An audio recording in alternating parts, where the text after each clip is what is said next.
technology, it also feels more tactile in a sense. When we like, I feel like we take technology for granted. The fact that we can just hop up on a Zoom call and have somebody's video in front of us today, that doesn't feel strange or weird, but right. Yeah, I've heard from a lot of the DJs that, like, you know, older people especially really love the radio and get a kick out of the radio, and it feels like cheating in a little bit. Like, yeah, it's just a way of adding like this extra level of excitement, even though it might not actually be. How did you get started in this? I know that you were live streaming some events and getting involved during some of the protests, using your storefront as a space there to help with that. But how did you get involved with radio? Yeah, I mean, basically, we were, yeah, with okno.one, it was like, with COVID, I had to transition from, so instead of doing public events in the storefront kind of became like, it's like, well, does anyone have a use for this? Because it's empty. And so, yeah, like groups like Street Medics and like the Socialist Rifle Association really took advantage of that. And then, yeah, we were doing online streams to Twitch and stuff. And yeah, just, it's one of those things. I mean, Tulsa has like, a lot of cities have pirate radio stations and like a kind of a community radio setup. And it's one of those things like, wouldn't it be nice if Tulsa had that? And it doesn't seem that crazy. It's not like that hard to set up. And there's so much music here that it seemed like a good way of working with a lot of different people, that like the space, because I'm not a music person really. I don't do like, I wasn't inviting bands and stuff to the space. And so, yeah, the radio's been a nice way of working with like a ton of people in Tulsa that wouldn't otherwise be able to work with. Yeah. And what has your support from the community been like, getting this set up and everything like that? Because I imagine you can find all this stuff online or in books, but it's a process, I imagine.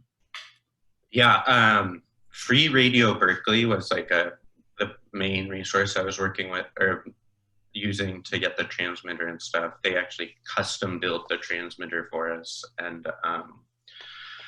yeah, Free Radio Berkeley, I mean, they've been around since the 60s and advocating for pirate stations around the country. And so yeah, part of what they do is when they make your transmitter, they make it so it doesn't bleed into other stations. So we're really strict on 91.1, and then that helps. The argument that you're not, like that your station should be allowed to exist, you're not intruding on anyone. And then Affiliated Electronics is an amazing electronics shop on Admiral. And I believe it's Mark from Affiliated Electronics. He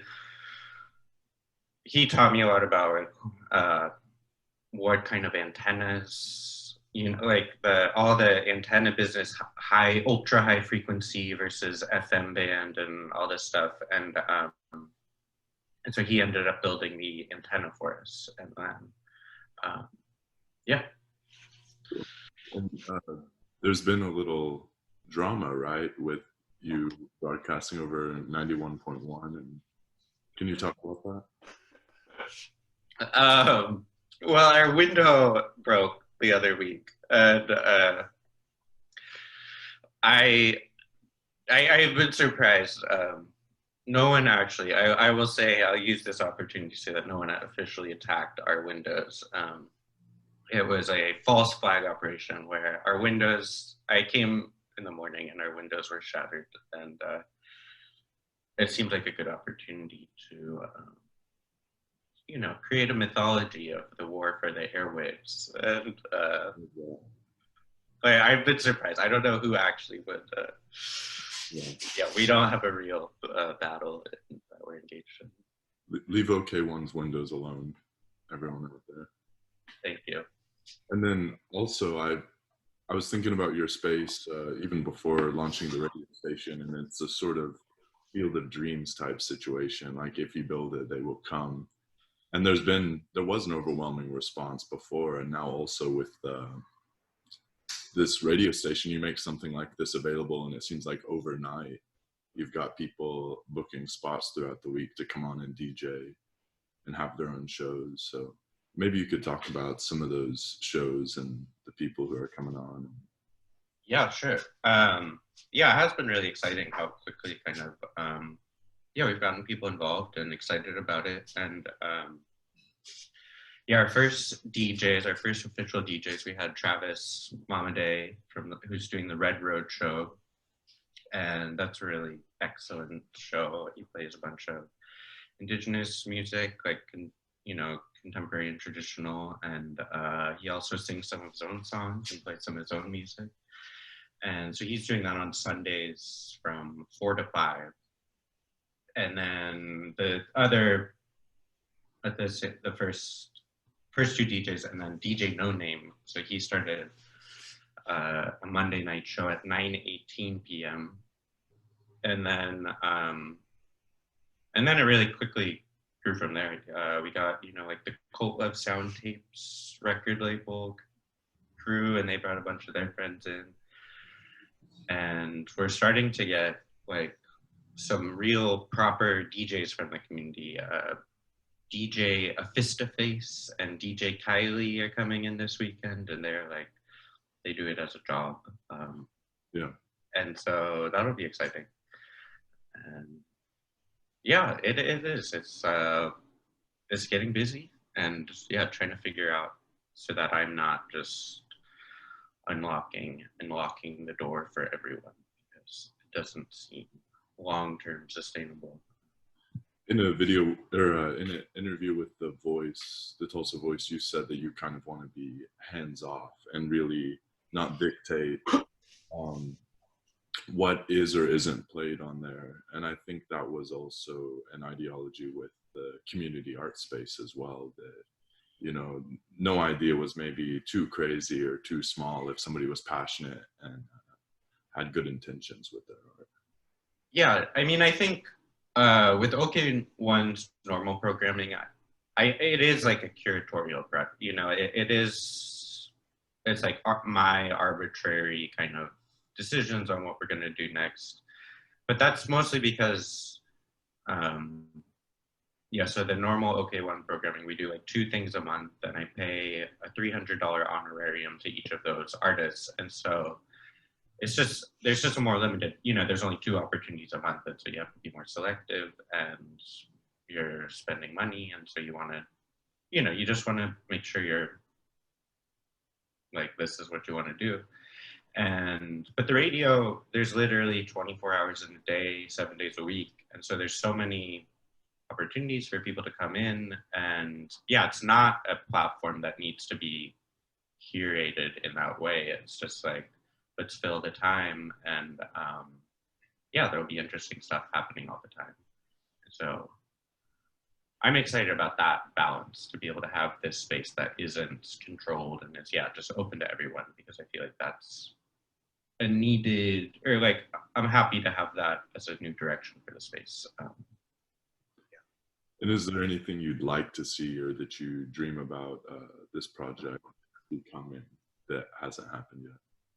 I'm excited, like, so next week, I think we have a new show. DJ Kiss is doing this Misconnections show, kind of based on like Craigslist. They posted an ad on the Craigslist Misconnections page, and I'm excited about the possibility for like less conventional music shows, and getting into, yeah, weird talk shows. And yeah, I mean, there's so many possibilities for what people can do with it. You can have, yeah, I'd love to have like full politics hours and stuff on top of having DJ sets and music and all of that. And then you've got your show on Saturdays, which you'll be broadcasting right after this. But so are you using that just to talk with people interview people or talk about topics you're interested in? Yeah, it's been pretty informal so far. It's just, I have the radio station, and so why not host a show? And so, yeah, so far I've been kind of just talking about the things that maybe I wouldn't do a full program on, but are sort of like rumors, things I've heard, and things that I think are worth further investigation. So I did one episode on Tulsa Cyber Core, which is kind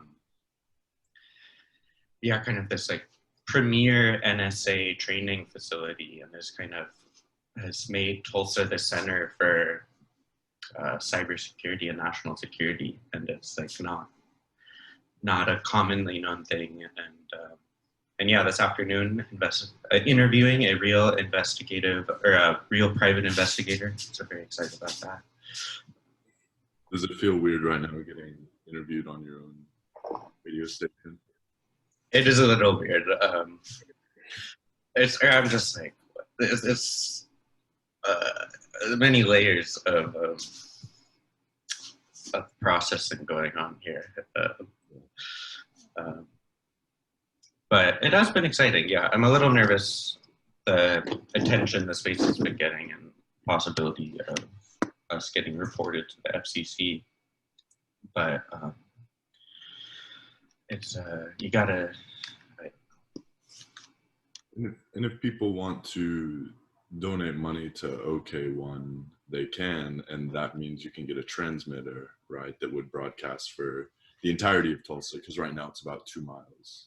Yes. So yeah, we broadcast about 2 miles. So we have a 10-watt transmitter right now, and yeah, if we did raise $500, we could get a 150-watt transmitter, which is 15 times more powerful than what we have.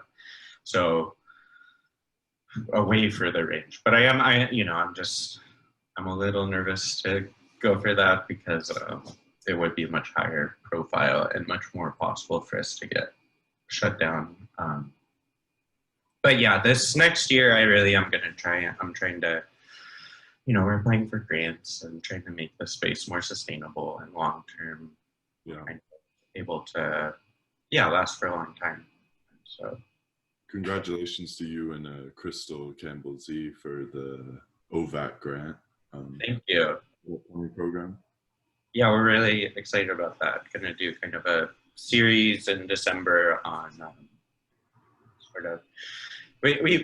all about archival practices and kind of thinking of archives for counter narrative and counter histories and kind of the more radical potential of archival practice. Are there any other upcoming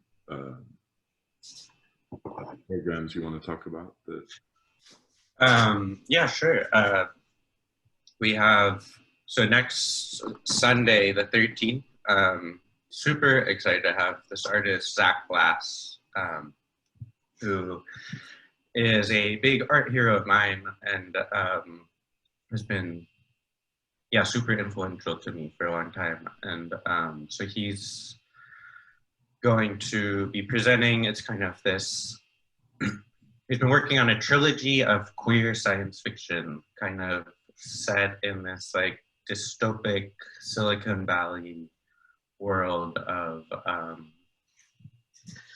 the first one depicted Ayn Rand's libertarian icon on an acid trip visiting contemporary Silicon Valley and kind of this like hallucinatory experience that stemmed from that. And then, so this one is actually, this is a kind of a video lecture related to, connected to an exhibition that he has, a proper show that is the sequel to that. I mean, anyways, this one is going to kind of get into some of the weird intersections of ideology that have made up Silicon Valley. Like you learn about, you hear these things like microdosing and like nootropics and these weird kind of snippets of anyways, so this is, yeah, the Doors, Lizard People, nootropics, microdosing, queer utopias, California. Yeah, it should be fun. Sounds really interesting. Yeah, OK.one is a great space. It's unique on the Tulsa scene in that, you know? Yeah, really appreciate your support. Yeah. And I kind of close these out by asking my guest, but now in a way I'm your guest too. So, but one thing that you miss from pre-pandemic times, something that's been taken from your life by the Yeah. haven't gotten to experience.